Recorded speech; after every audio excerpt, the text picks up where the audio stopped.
¿Qué tal, queridos hermanos? Buenas noches para todos. Un gusto saludarles al comienzo de este culto de oración. Estamos felices de encontrarnos como cada miércoles a las 20 horas para compartir en todas las iglesias un momento de adoración a Dios, de oración y también de estudio de la palabra de Dios. Comenzamos, como siempre, cantando un himno.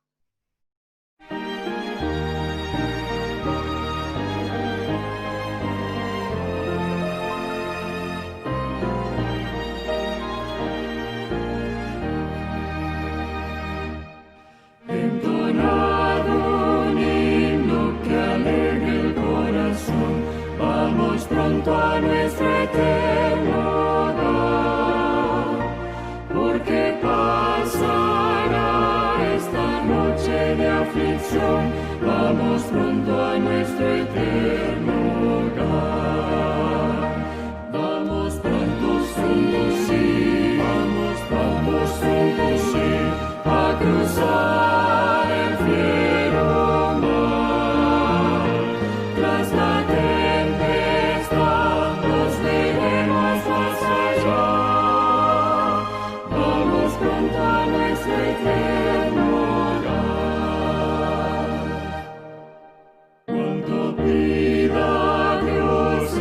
siervo cumplirá, vamos pronto a nuestro eterno hogar, y su Espíritu nuevas fuerzas nos dará, vamos pronto a nuestro eterno hogar. Vamos pronto, sí, vamos pronto, sí, a cruzar el fiero mar.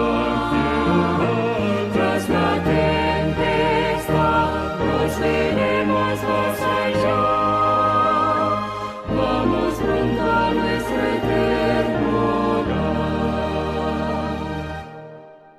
Vida encaminar a los extraviados pies.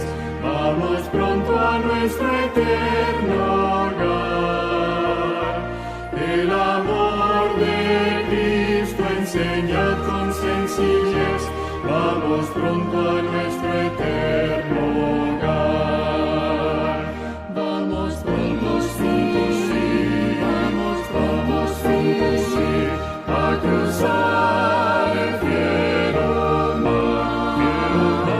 Tras la tempestad nos veremos más allá. Vamos pronto a nuestro eterno perfecta paz y reposo más allá. Vamos pronto a nuestro eterno hogar. En la tierra nueva ya lágrimas no habrá. Vamos pronto a nuestro eterno hogar. Vamos pronto, sí, vamos pronto, sí, a cruzar.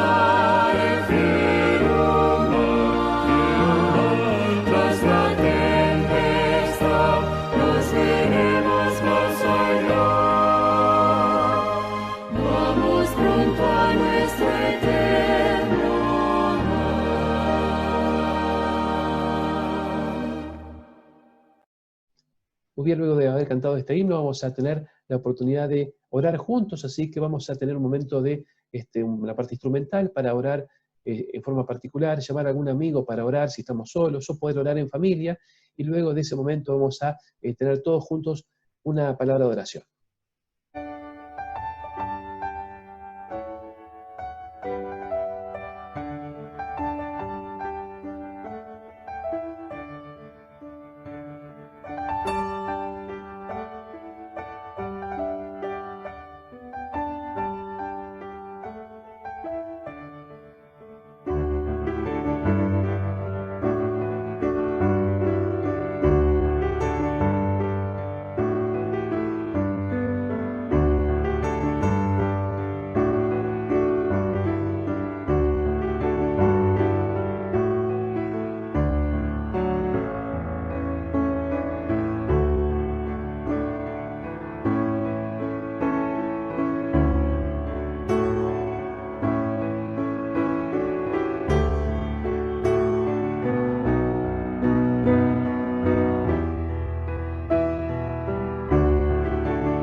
Muy bien, luego de haber ocupado estos minutos en la reflexión, meditación y oración personal o con algún amigo o familiar, vamos a juntos poder orar. Querido Padre Dios, gracias queremos darte porque podemos estar aquí como hermanos y como amigos, habiendo dedicado unos momentos para nuestra oración particular y en familia, o con algún amigo que nos hemos comunicado. Señor, queremos pedirte ahora que tú puedas recibir todos estos pedidos especiales, preocupaciones en tu trono de gracia y puedas darnos la mejor respuesta a cada uno en forma particular. También, querido Dios, te quiero pedir y te quiero rogar que tú puedas ahora darnos sabiduría, entendimiento para poder entender el mensaje tan importante y relevante que vamos a recibir hoy. Esta cosa las pido agradecido por Jesús nuestro Salvador. Amén. Bien, queridos hermanos, hoy continuamos con la serie de profundización doctrinal que estamos teniendo los días miércoles. En esta ocasión hemos invitado a predicar al pastor Horacio Jiménez, que trabaja como pastor de distrito en la Nación del Norte. Él va a estar dando un tema muy importante y actual. Un Dios para todos, todas y todes es el título de ese sermón. Se está debatiendo mucho acerca de la identidad de género y la Iglesia tiene que tomar una posición en cuanto a ese tema. Bueno, la Biblia tiene una posición muy clara y vamos a ver claramente en este tema del pastor Horacio Jiménez cuál es la posición que Dios tiene para podernos dar un mensaje claro y también una voz firme y sólida en el debate tan confuso que sea en este tiempo en cuanto al tema del género. Vamos a escuchar con atención el mensaje del pastor Horacio Jiménez. Bien, hermanos, el tema de esta noche no solamente es un tema controversial, porque hay distintas opiniones respecto a lo que vamos a tocar, y hay opiniones que son similares entre sí, y otras que son completamente dispares, diferentes entre sí, así que eso causa o agranda aún más la controversia. Pero además es controversial porque lo que vamos a estudiar lamentablemente ha dejado de ser popular. ¿A qué me refiero con esto de popular? A que lo que vamos a leer hoy, por lo general, no está aceptada por la mayoría, sobre todo aquellos que no aceptan a la Biblia como palabra inspirada por Dios, ¿sí? Entonces, de allí viene un poco la dificultad de este tema. Además, también a veces por ahí se nos dificulta explicar ciertas cosas de la realidad dependiendo de la base que tengamos para explicarlas, ¿sí? Entonces, yo quiero que en esta noche veamos un poquitito, antes que nada les aclaro, tiene una base bíblica, tal como los temas que hemos visto a lo largo de esta noche, y tiene mucha relación con la salvación. En la semana, en uno de los temas que se presentó, un hermano preguntó, ¿para qué me sirve esta creencia? Y preguntaba si servía para la salvación, ¿no? Bueno, lo que vamos a tratar en esta noche, si bien es cierto que el que salva es Cristo, pero el tema que tratamos en esta noche tiene que ver con nuestra salvación. Así que bueno, vamos a comenzar. Saben que había un historiador, un geógrafo, llamaba Pausanias, ¿sí? Un griego. Y él escribió varios libros, uno de ellos describía su visita por uno de los templos, el templo de Apolos, y cuando él describe ese templo allí en Delfos, nos dice que en la entrada del templo había un cartel con letras en oro que decían, eran dos frases. Una frase era, conócete a ti mismo, y la otra frase era, nada en demasía, ¿no? Es decir, como llamando un poco al equilibrio. Pero utilizando esta primera frase, conócete a ti mismo, podemos ver la necesidad o el deseo del ser humano de entenderse a sí mismo. De hecho, cuando nosotros leemos en la Biblia, lo primero que vemos antes de que Dios crea a la mujer, vemos un Adán que se da cuenta que está solo.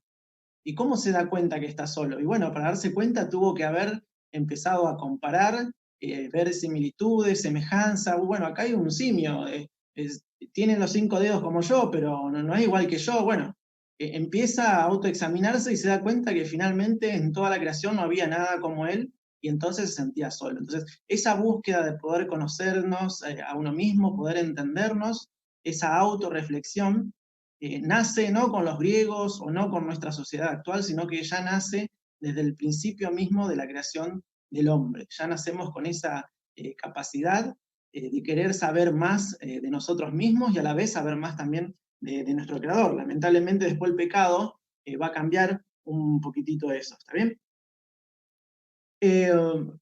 Si hay alguna ciencia, si existe una ciencia que se preocupa por conocer un poco del hombre, en realidad en la actualidad tenemos muchas, pero yo quiero mencionar una en específico, que es la antropología. La antropología es el estudio o el conocimiento del hombre, esa sería una primera definición.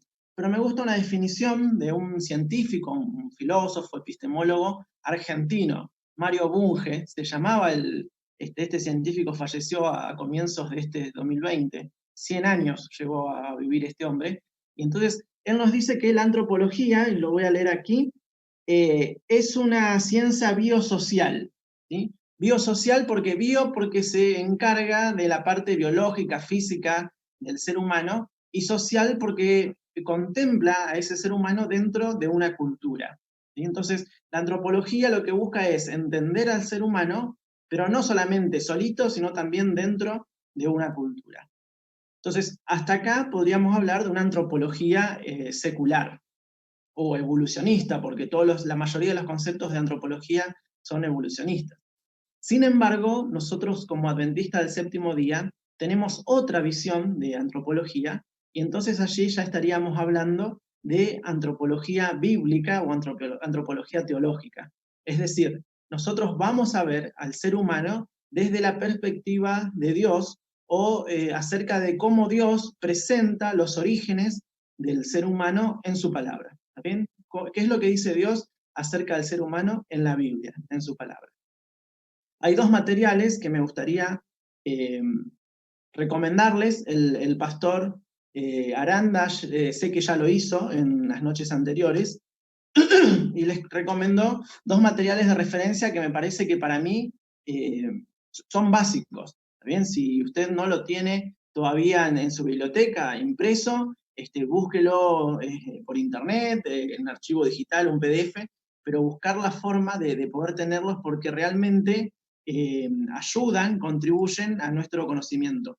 Uno de ellos es el libro Creencia de los Adventistas del Séptimo Día. En esta noche nosotros vamos a repasar solamente una porción de lo que tiene que ver con la doctrina del hombre. ¿Sí? El ser humano es un ser integral con distintas áreas. Bueno, nosotros vamos a tocar en esta noche solamente un área del ser humano. Así que si no leyó todavía Creencia de los Adventistas del Séptimo Día, por favor, consígalo y léalo porque es imperdible. Y el otro, que también lo recomendó el pastor, es el Tratado de Teología. El tomo 9 es el último de los tomos, en donde ustedes pueden ver de manera más detallada, más teológica también, este tema que nosotros en esta noche vamos a presentar. ¿Bien? Vamos a la Biblia, primer texto bíblico, Génesis capítulo 1, versículo 27. Ustedes verán allí que yo le puse texto inicial provisorio, ya vamos a ver por qué provisorio. Al final de la charla yo propongo una traducción distinta. Este texto que ustedes ven allí es de la Reina Valera 1960, y dice: y creó Dios al hombre a imagen de Dios lo creó, varón y hembra los creó. Bueno, aquí tenemos ya un problema de traducción. ¿Sí? Hacia el final vamos a analizar un poquitito más de texto, pero no está bien traducido, o no sería la mejor traducción, varón y hembra, porque por lo general hembra es la palabra que describe a la parte femenina de los animales, no de los seres humanos. O sea, entre los seres humanos no hay hembra, hay mujeres. Y yo siempre le digo a los hermanos: usted cuando presenta a su esposa no la presenta, les presento a mi hembra. No, les presento a mi esposa, les presento a mi señora. Así que vamos a ver cómo se podría traducir esos últimos términos. Pero por ahora vamos a quedarnos con este texto. De hecho, ya hay Biblias, la Nueva Versión Internacional, u otras Biblias más actualizadas que ya no dicen varón y hembra, sino que dicen varón, varona, hombre, mujer, varón, mujer. O sea, ya van mejorando su traducción. Pero les vuelvo a repetir, esta es la Reina Valera 1960. En esta noche quiero presentarles una parte de los modelos de sexualidad que la Biblia nos presenta. o mejor dicho, la Biblia va a presentar un solo modelo, pero nosotros en la actualidad tenemos 3 modelos de sexualidad. Y esta es simplemente una parte de lo que vamos a ver, de lo que corresponde al ser humano, al hombre, a la naturaleza del hombre. Si volvemos al texto anterior, van a ver que en la última parte dice varón y mujer. Vamos a usar las nuevas versiones. Es decir, que dentro de la imagen de Dios ya está contemplado el tema de la sexualidad. Hay un esquema sexual originado por Dios. Así que eso tiene que ver con nuestra salvación y tiene que ver también con nuestros orígenes. Sin embargo, después de que aparece el pecado, vamos a encontrarnos con 2 modelos distintos, es decir, 2 maneras distintas de poder ver o cómo ven el resto, cómo ven nuestra sexualidad. Un primer modelo, que fue un modelo que estuvo vigente por muchísimos años, muchísimo tiempo, fue el modelo biologista. ¿En qué consiste este modelo? Bueno, va a ver la sexualidad humana como producto de la biología, ¿sí? Se destacan 2 elementos muy importantes en este modelo. Uno es el determinismo. Es decir, este modelo cree que nosotros, como seres humanos, tenemos una realidad sexual que está determinada por los genes, ¿sí? Se habla de una estructura compuesta por genes, una estructura genética, y a su vez estamos determinados por las funciones biológicas y la interrelación que hay entre ellos, entre los genes y las funciones biológicas. Por eso hay algunos especialistas que todavía contemplan este modelo biologista, que consideran, por ejemplo, la homosexualidad, el gay en el hombre o lesbianismo en la mujer, lo consideran como resultado de determinados genes o de determinado fallo hormonal o producto de algún problema ya sea genético u hormonal. ¿Está bien? Entonces, este modelo lo que hace es presentar nuestra sexualidad como biológica, ¿sí? Determinado ya sea por los genes o por las funciones biológicas. Y por otro lado, este modelo también admite la idea de que hay cierto mecanicismo en nuestra manera de vivir, en nuestra manera de funcionar, en lo que tenga que ver con nuestra sexualidad. Y también tiene en mente dos elementos. Uno es una estructura mecánica, es decir, nuestro cuerpo se parece a una especie de motor, de un coche, donde cada parte cumple su función y todas juntas ponen en funcionamiento el motor. Bueno, con el cuerpo pasa lo mismo. Cada parte del cuerpo cumple su función, juntas ponen a andar el cuerpo. Y junto a esas estructuras mecánicas hay funciones bioquímicas. Este modelo, o mejor dicho, desde este modelo se interpretaba la conducta que tenga que ver con la vida sexual del ser humano, se la utilizó para interpretarla desde muchísimos años. O sea, durante siglos se empezó a ver al ser humano como si fuera una máquina, y entonces trataban de identificar cualquier problema que pudiera tener la persona, considerando que esa persona era una máquina. Entonces, si esa persona es una máquina, el problema a esas partes de esa máquina tiene que estar en algún lugar, o en los genes, o en la función biológica, o en algún órgano en específico, o en alguna función bioquímica. Así que desde esa perspectiva se podía ver a las diferentes conductas sexuales, o mejor dicho, a toda la vida sexual, ¿sí? Por otro lado, pasaremos al siguiente modelo, que tiene que ver con la construcción social. Y cuando presento este modelo, me gusta hacer un ejercicio con las personas. Esta foto, por ejemplo. Si yo les preguntara a ustedes, en esta foto, donde no se ven las caras, y hay una pareja que se está besando, ¿quién es el hombre y quién es la mujer? Dependiendo del tipo de educación que ustedes hayan recibido, es el tipo de respuesta que también me van a dar. Fíjense que yo ya doy por sentado, por ejemplo, que es una pareja hombre-mujer. Sin embargo, alguien puede decir, no, estos son 2 hombres o 2 mujeres. Otro puede decir, no, es un hombre y una mujer porque el hombre usa corbata, o el hombre es más alto, o el hombre tiene saco. Sin embargo, hoy por hoy tenemos ropas que son unisex. hay mujeres que usan corbata, hay sacos de mujer. La altura, quien piense que el más alto es el hombre, yo podría decirle, bueno, pero hay parejas donde la mujer es más alta que el hombre. Porque otro podría decir, no, la mujer es la más chiquita. No, no siempre las mujeres son las del cuerpo más chico. Entonces, todas estas ideas que nos empiezan a generar esta foto, esta imagen, tienen que ver con la construcción social de la sexualidad. Y ese es el modelo actual que está imperando, es decir, el más fuerte que tenemos en la actualidad. ¿Bien? Bueno, ¿en qué consiste este modelo? Este modelo lo que postula es que la sexualidad humana tiene que ver con nuestro pensamiento y con la cultura en la cual estamos inmersos. ¿Sí? Pensamiento y cultura son los que van a conformar la sexualidad. Así que entonces, en el modelo anterior, se creía que uno estaba determinado por los genes, o por la biología, o por lo que fuere. ¿Sí? Había un determinismo. Sin embargo, este modelo critica ese determinismo y dice, no, nosotros no estamos determinados como ustedes creen, o por los genes, o sea, si yo soy, vamos a suponer vamos a suponer que soy gay, no es que yo sea gay porque mi papá y mi mamá eran gay, o porque en los genes ellos me transmitieron algo.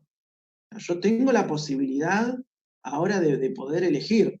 Yo puedo elegir, de hecho yo soy el que va construyendo, ahora vamos a ver un poquitito más adelante esa idea, pero el libre albedrío a mí me permite construir, por eso se llama construcción social de la realidad, porque es la sociedad, de la sexualidad, porque es la sociedad la que va a determinar qué elementos corresponden a la sexualidad en la cual estamos inmersos. ¿Bien? Entonces, el sistema anterior era determinista. Este no, este deja todo al libre albedrío, es decir, nosotros tenemos la libertad para elegir. Otro punto, este modelo hace uso de construcción y deconstrucción.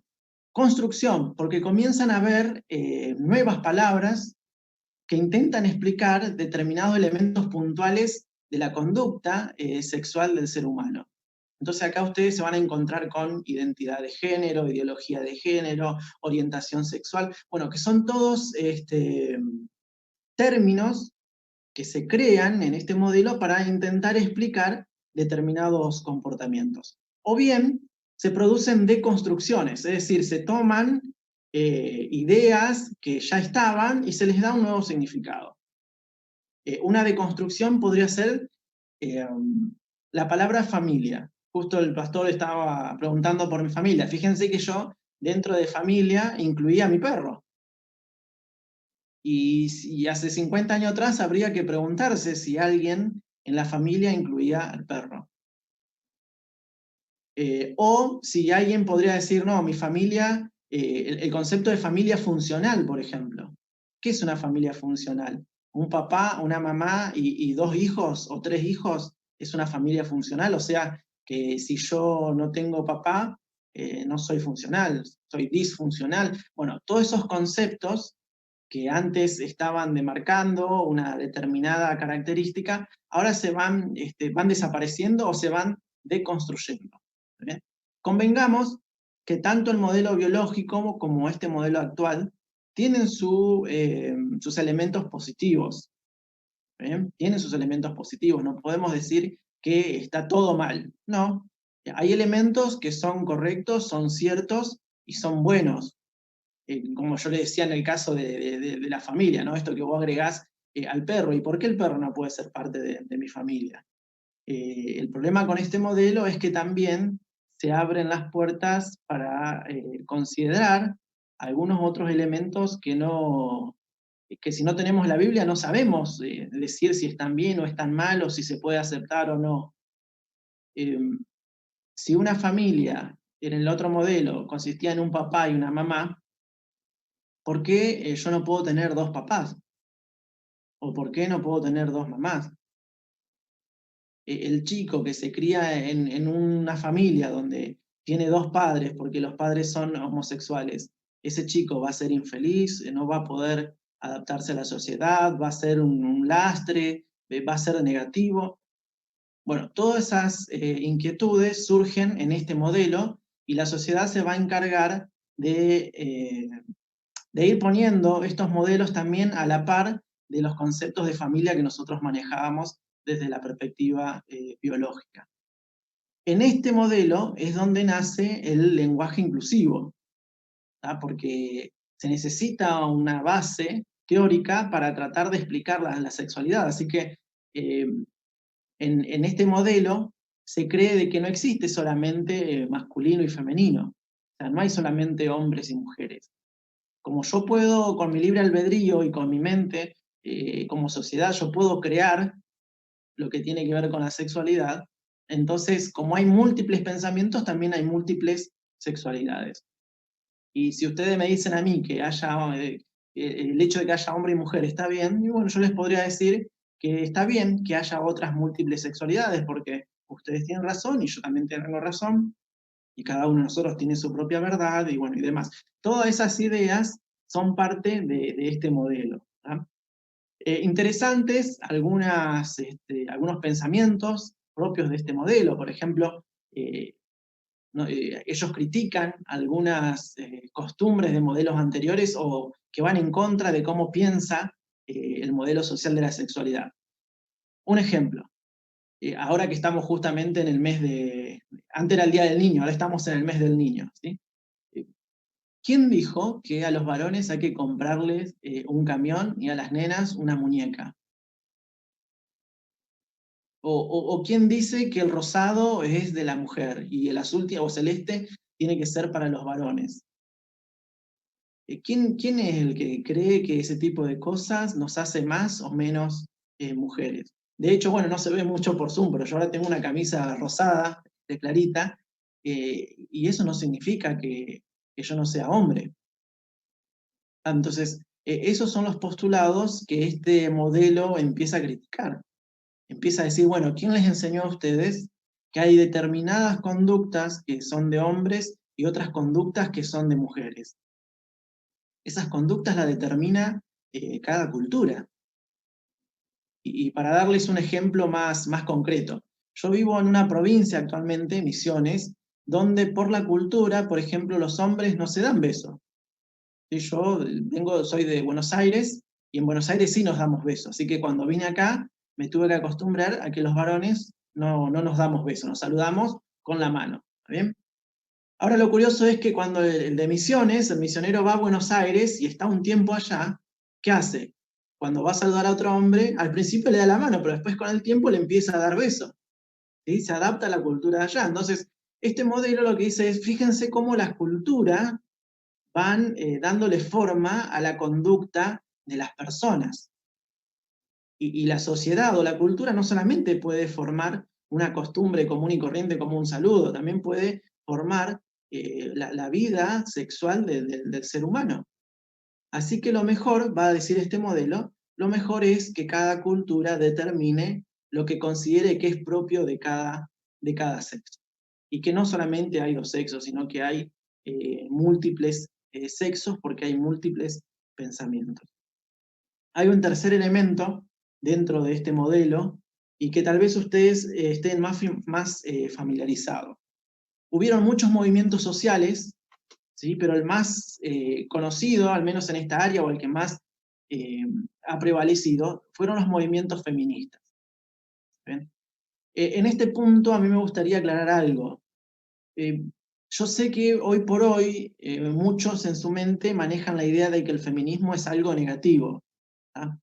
Pero eso es porque por lo general en la televisión o en la radio vemos que los mayores, por así decirlo, desastres lo cometen las feministas radicales. Pero el feminismo no fue así en sus comienzos. Tiene una razón de ser, tiene un porqué de sus orígenes. Es por eso que el feminismo va a pasar por 3 estadios, algunos que sugieren que son 4, u olas, estadios u olas o etapas, ¿sí? Una primera ola, una primera etapa podría considerarse desde el 1600 al 1800, donde la mujer lo que busca son 2 cosas. Una es igualdad. O sea, la mujer no es un animal más. La mujer es un ser humano y tendría que tener el mismo estatus, la misma igualdad que el hombre. ¿Ah? Recordemos que hasta el día de hoy hay lugares donde a la mujer no se le permite hablar, donde hay hombres, por ejemplo. O vas a una casa donde la última en sentarse es la mujer y nadie puede empezar a comer hasta que no empieza a comer el hombre. ¿Ah? O hay sociedades donde vos ves a las parejas caminando y el que camina adelante es el hombre y la mujer lo tiene que seguir. ¿Ah? Entonces, esa desigualdad que ahora se puede ver, en esta época era todavía mayor. Entonces algunas mujeres comenzaron a decir, bueno, pero esta desigualdad no puede ser. Entonces empezaron a luchar y lo que empezaron a conseguir es que al menos se les dejara capacitarse, instruirse. Las primeras mujeres en ir a la universidad van a aparecer en esta época. ¿Sí? Se lucha para que la mujer pueda tener una independencia intelectual. Las mujeres acá pueden empezar a escribir, empezaron escribiendo tal vez novelas o poesías, después se van a pasar a otros campos, pero finalmente la mujer logra, entre comillas, cierta independencia, porque no es que se va a dedicar solamente a estudiar, no, se tiene que dedicar a estudiar y a la casa, a los hijos, al marido y todo lo demás, pero al menos logró que, por ejemplo, se las aceptara en las universidades. Entonces, el feminismo va a nacer como una corriente social que se va a imponer al machismo o a los grupos de hombres que querían subyugar a las mujeres en sus derechos. ¿Ah? Entonces, fíjense que si yo miro ese feminismo y lo comparo con el de hoy, nada que ver. Las mujeres de los movimientos feministas de ese momento luchaban para ser consideradas iguales al hombre. La segunda etapa tiene que ver con que la mujer dijo, bueno, ahora sabemos leer, escribir, vamos a las universidades, podemos construir nuestros propios, o podemos escribir nuestros propios materiales, pero la mujer todavía no tenía derecho a la vida pública. Por ejemplo, no podía votar, o no podía postularse a un cargo político. La política siempre era manejada por hombres, y la mayoría de los pensamientos políticos era el producto o el fruto de los hombres, de los varones. Entonces las mujeres empezaron a luchar ya no solamente para que las dejen estudiar, hacer la primaria, la secundaria o entrar a una universidad, sino que se empieza a luchar para que puedan participar de la vida política. En esa lucha, la mujer finalmente va también a tener una conquista y se le va a permitir votar. Pasaron algunos años entre la posibilidad de votar y la posibilidad de participar de la vida política. ¿Está bien? Pero entonces, fíjense la diferencia que hay entre estos feminismos y los actuales. Y por último, ¿está? Que podríamos decir la tercera etapa o la tercera ola, es donde las mujeres tienen mucha más libertad, pero empezaron a hacer algunas críticas también bastante interesantes dentro de los mismos movimientos feministas, a tal punto que se separaron entre ellas y entonces empezaron a haber grupos radicales, en donde ya no querían la igualdad entre el hombre y la mujer, sino que querían, por ejemplo, o la superioridad, ¿sí? La mujer ser superior al hombre, o bien que, ya lo vamos a ver dentro de un ratito, una nueva tendencia que es que se eliminen o desaparezcan el tema esto de los géneros binarios, que vamos a ver un poquitito qué es lo de géneros binarios. Entonces, en estos años, desde 1950 hasta nuestros días, nos encontramos con mujeres feministas, muchas de ellas radicales, en donde dicen, bueno, si la sociedad es la que construye la vida sexual de las personas, entonces el sexo es una construcción mental de la sociedad, la sexualidad también, el género también, masculino o femenino, eso es un invento nuestro, de la sociedad, así que bueno, todo eso se va a ir eliminando. ¿Bien? Y por último, una cuarta ola, una cuarta etapa que sería desde nuestros días hasta que Cristo venga. Esto, no hay todavía un libro escrito sobre esto de la cuarta ola o la cuarta etapa, es simplemente una conjetura mía viendo el devenir histórico del feminismo o de los movimientos gay o de otros movimientos sociales asociados a la sexualidad humana. Lo que se busca es la eliminación del sexo binario, es decir, la eliminación de lo masculino y lo femenino. que no exista la diferencia entre lo masculino y lo femenino. Por eso se busca un lenguaje inclusivo que supuestamente es neutro, pero a mí me gustaría que escuchen un discurso de lenguaje inclusivo y van a ver que hasta ellos se les mezclan los artículos, te siguen usando los, las, y bueno, dicen lo que realmente ellos están luchando. O sea, están luchando para que desaparezca masculino y femenino, pero después en la práctica lo siguen utilizando. Pero es porque se busca la eliminación de la sexualidad binaria, es decir, que desaparezca la figura de hombre y mujer. Bien, entonces, hasta allí tenemos estos dos primeros modelos, modelo biologista y el modelo de la construcción social de la sexualidad. Vamos entonces ahora al modelo bíblico, a ver qué es lo que nos presenta la Biblia. Cuando uno lee el texto, sobre todo vieron que al principio comenzamos con Génesis capítulo 1, versículo 27, hay tres miradas respecto al origen de la sexualidad del ser humano. Hay una interpretación mitológica, hay una interpretación o una mirada andrógina, y una interpretación o una mirada heteronormativa. Bien, vamos por la primera parte, que es la parte mitológica. Bueno, se creen dos cosas en esta parte. Por un lado, es que en realidad lo que está escrito allí en Génesis, lo que se busca es dejarle una enseñanza. Es un mito. Es un mito y se nos quiere dejar una enseñanza. Por ejemplo, de que el hombre es superior a la mujer. El primero que fue creado fue el hombre, y bueno, entonces el hombre es superior a la mujer. Y la figura que yo tengo de Dios, es decir, la potencia que va a crear al hombre, y es una potencia masculina. De hecho, también ese es un ejercicio que me gusta hacer mucho con los hermanos, es preguntarles cómo se lo imaginan a Dios. Y en un 90% de los casos, 95 o 98% de la mayoría de la hermandad se lo imagina como hombre.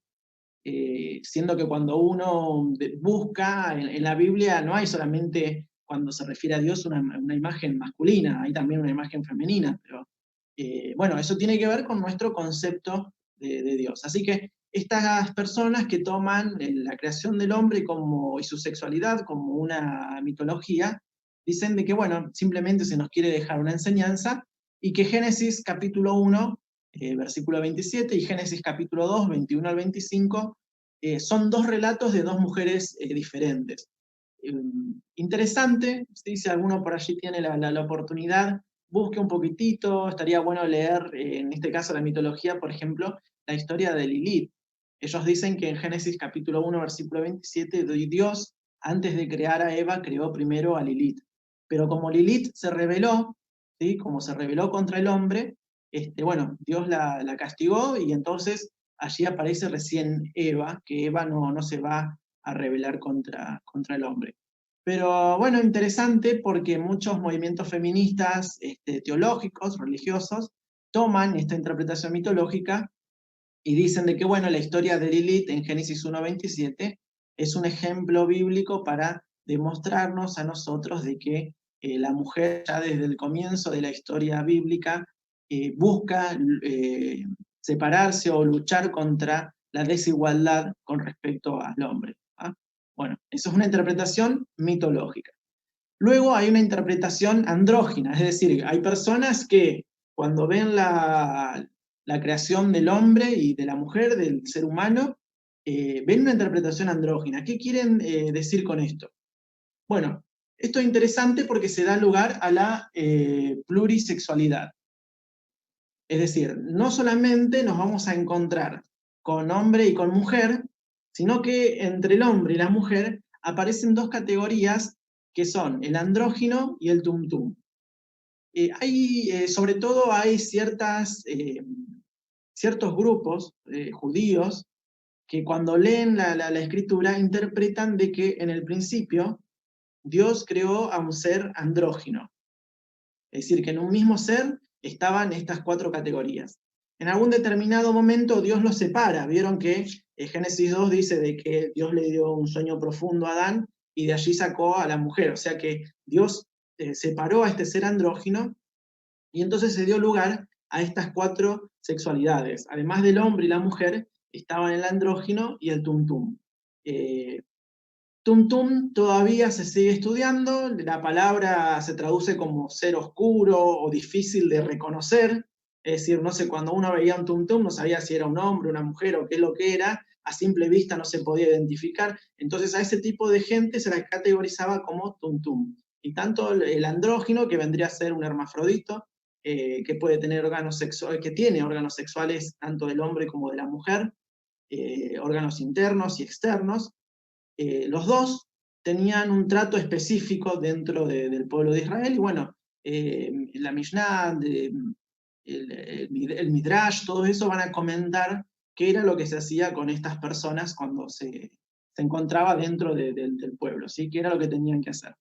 Entonces, eso es una interpretación andrógina, es decir, creer de que Dios es el que constituyó o creó al hombre, a la mujer y a estos dos seres que están en medio. ¿Sí? En la actualidad podríamos decir de que, bueno, fue Dios quien hizo al hombre, a la mujer y también a los homosexuales, ya sea el gay, la lesbiana, el bisexual o lo que fuera. Bueno, Dios los creó así. Esa teoría que hoy tenemos no es nueva, ya estaba desde antaño cuando se miraba el modelo bíblico. Y por último, la última interpretación, al mirar el texto bíblico, hay una interpretación heteronormativa. ¿Qué queremos decir con esto de interpretación heteronormativa? Bueno, primero, que el modelo de sexualidad es diseñado por Dios. ¿Ah? El modelo actual de sexualidad lo que dice es que yo soy el que diseña qué es hombre, qué es mujer, qué es gay, qué es lesbiana, qué es transgénero, qué es transexual. Soy yo el que lo construye. Pero la Biblia me dice que no soy yo. Que el que diseña el modelo de sexualidad es Dios y no el ser humano. Por otro lado, la heteronormatividad me dice que la vida sexoafectiva es heterosexual y contempla a los dos sexos. ¿Bien? Heteronormativa sería seguir las normas de sexos contrarios. ¿Bien? Entonces, en la creación aparecen dos sexos solamente, y las expresiones hebreas son sakar y nekeva, es decir, aparece masculino y femenino. Hasta antes de esto, o cuando se querían referir a los dos, de hecho ustedes, si vamos a Génesis capítulo 5, nos encontramos con que tanto Adán y Eva se llamaban Adán. ¿Ven? Ahora, en esta diferenciación entre lo masculino y lo femenino, está contemplado lo heterosexual. ¿Ven? Lo siguiente, a diferencia de Dios, ¿sí? El ser humano sí está limitado por su sexo. ¿Qué queremos decir con esto? Hay ciertas maneras de ver la vida, ciertas interpretaciones que nosotros hacemos de la realidad, ciertas creencias, podríamos decir, no sé, ontológicas o epistemológicas de lo que nos rodea, y que están ligadas con nuestra manera de ser, de la sexualidad que poseemos. Yo siempre me comparo, por ejemplo, con mi esposa en la estética. Para ella hay como 6 u 8 o más degradés de verde. Verde, y para mí puede haber dos, verde oscuro y verde claro. Pero para ella hay verde manzana, verde militar, verde no sé qué, bueno. Entonces, esa manera de ver las cosas, aunque sea algo tonto el ejemplo, está ligada a nuestra sexualidad, al modelo sexual en el cual se nos ha creado. ¿Bien? Ahora, Dios no tiene esa limitación. Por eso a veces por ahí se nos complica poder entender al otro sexo, porque nosotros tenemos ese límite, estamos limitados a eso, pero Dios no tiene esa limitación. Siguiente, la sexualidad con la cual Dios nos creó se corresponde con la imagen divina en nosotros. O sea, cuando Dios dice hagamos al hombre a nuestra imagen, a nuestra semejanza, o cuando dice creó Dios al hombre a su imagen, a imagen de Dios lo creó, o sea, vuelve a repetir el texto, termina diciendo de que tanto el hombre como la mujer somos imágenes de Dios, somos de la imagen divina. Y fíjense cómo Dios ya desde el comienzo deja en claro de que el hombre no es superior a la mujer, ni la mujer es superior al hombre. Así que en la Biblia no hay lugar ni para el machismo ni para el feminismo, de ningún tipo. O sea, Dios presenta la igualdad entre hombre y mujer, no solamente desde lo opuesto, sino también desde el complemento. Es decir, la mujer va a tener cosas que el hombre no, pero que Si el hombre no las tuviera, se sentiría incompleto. Y hay cosas que el hombre tiene que si la mujer no las tuviera, porque las tiene el hombre, entonces la mujer se siente incompleta. Y ojo, acá no estamos hablando de matrimonio, de sexo, estamos hablando de sexualidad en general, ¿sí? A que por qué existen hombres y mujeres. El modelo bíblico lo que presenta, lo que plantea son solamente esos dos géneros, hombre y mujer. No hay un abanico de sexualidades como tenemos en la actualidad. Bien, y por último, como ya les decía al comienzo, nuestra sexualidad está relacionada con nuestra salvación.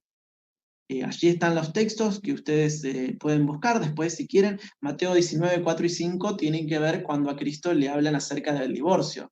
Y Cristo lo que hace para responderles acerca de que si está bien o está mal divorciarse, es llevarlos a la creación.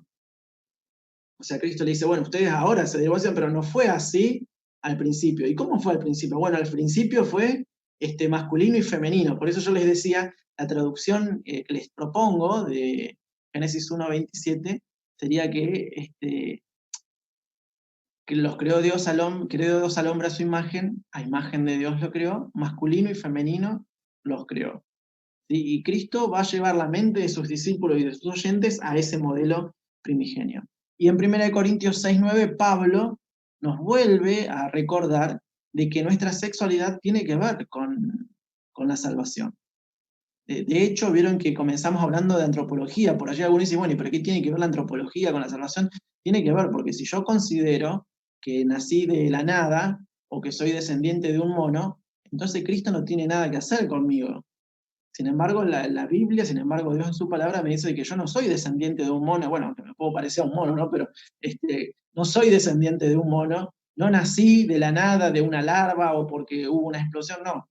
Nací de las manos del mismo Creador que se tomó su tiempo, no para crearme con la palabra, como hizo con toda la otra realidad que nos rodea, sino que lo hizo con sus manos. ¿Bien? Entonces sí está relacionada nuestra sexualidad con nuestra salvación. Quisiera terminar recordando de que tenemos un Dios para todos y para todas. ¿Sí? No existe otro modelo bíblico, no hay otra sexualidad, multisexualidades o plurisexualidades. Dios es Dios de todos y de todas. Si alguno de nosotros estamos teniendo problemas en esta área, me gustaría recordarles el siguiente texto que también está en 1 Corintios capítulo 6. En el versículo 9 y 10, Pablo condena una serie de vida que tienen que ver con la sexualidad, pero fíjense en el versículo 11 lo que nos dice. Y esto erais algunos. O sea, Dios no está preocupado en cambiar lo que hacemos. Dios está preocupado, o mejor dicho, está ocupado en cambiar lo que somos. ¿Bien? Y esto erais algunos. Mas ahora, pero ahora, ya habéis sido lavados, ya habéis sido santificados, ya habéis sido justificados en el nombre del Señor Jesús y por el Espíritu de nuestro Dios. Así que es mi deseo y mi oración que si estamos teniendo algún problema o alguna persona que nos rodea tiene algún problema en esta área, bueno, recordar que al primero que debemos acudir es a Cristo. Que Dios, Padre, que el Espíritu Santo tienen poder suficiente, no para cambiar lo que hacemos, sino para cambiar lo que somos, a fin de que estemos preparados para cuando Cristo venga a buscarnos.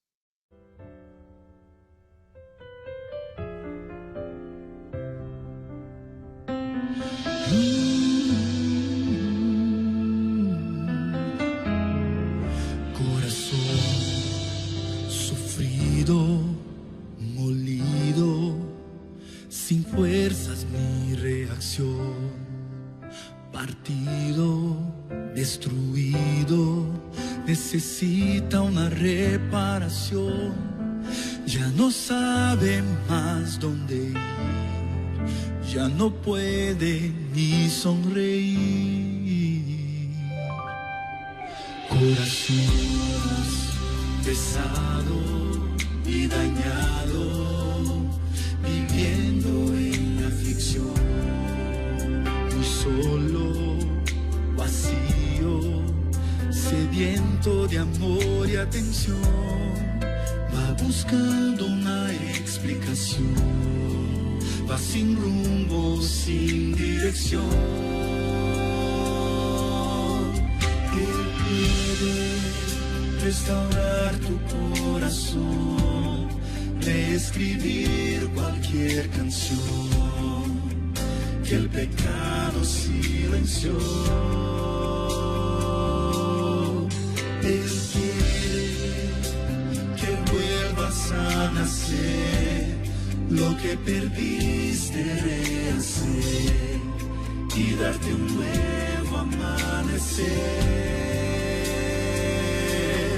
Él te da el valor e insiste en devolverte el amor que perdiste. Él lo puede todo, Él es Dios.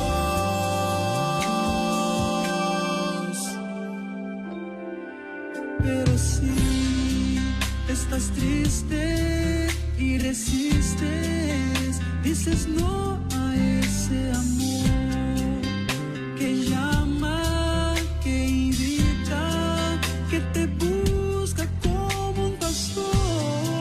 No demores para aceptar, es el día de salvación. Ve deprisa, corriendo, no esperes, no lo dejes para después. Elige, decide y vuelve hoy a Jesús. No importa lo que pasó, lo que importa es lo que vendrá. Él puede restaurar tu corazón, reescribir cualquier canción que el pecado silenció.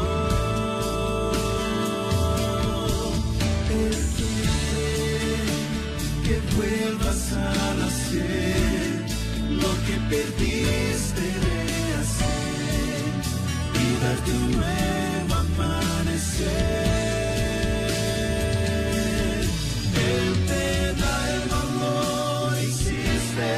En devolverte el amor que perdiste.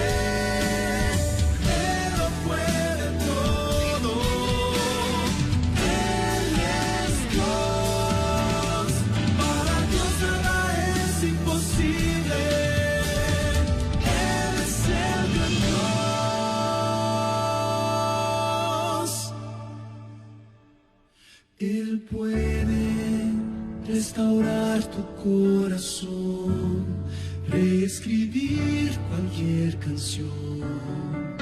Solo tienes que pedir con fe.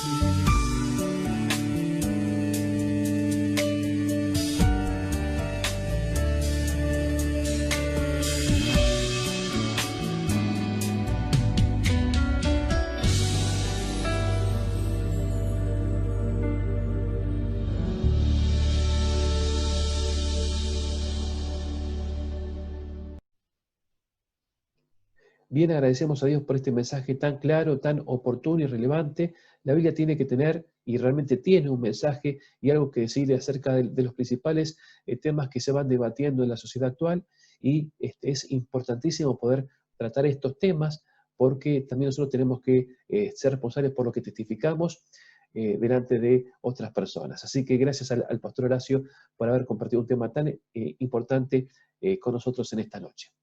Dicho esto, vamos ahora a tener una palabra de oración para terminar.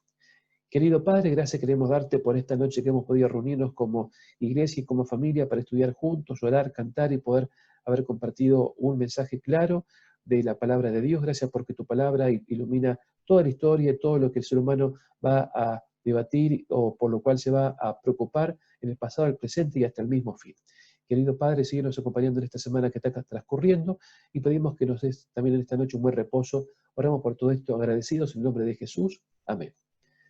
Bien, queridos hermanos, antes de despedirnos, quiero invitarte a poder mirar, si no lo has visto ya en nuestro canal, en este canal que estamos emitiendo ahora, el video sobre la mayor esperanza, el video que hemos dado el día martes a las 19 en vivo, pero que está disponible en el canal lo hemos compartido con el pastor Pablo Geranazo, evangelista de la Ciudad Central, con indicaciones, novedades y sugerencias muy importantes para la semana La Mayor Esperanza, que comienza del 19 al 26, una semana que nos va a permitir tener vinculación a través de los grupos pequeños o clases escuela sabática o grupos espontáneos que se vayan armando en la semana o los grupos que ya integramos en nuestros teléfonos digitales, grupos de WhatsApp, compartir el mensaje bíblico. Tenemos el material disponible, lo vamos a estar compartiendo ya si no lo recibiste en estos días y poder entonces tener todo el material para poder nosotros mismos no solamente compartir un link, sino ser nosotros mismos el mensajero, el predicador y el que comparte el mensaje especial en estos días.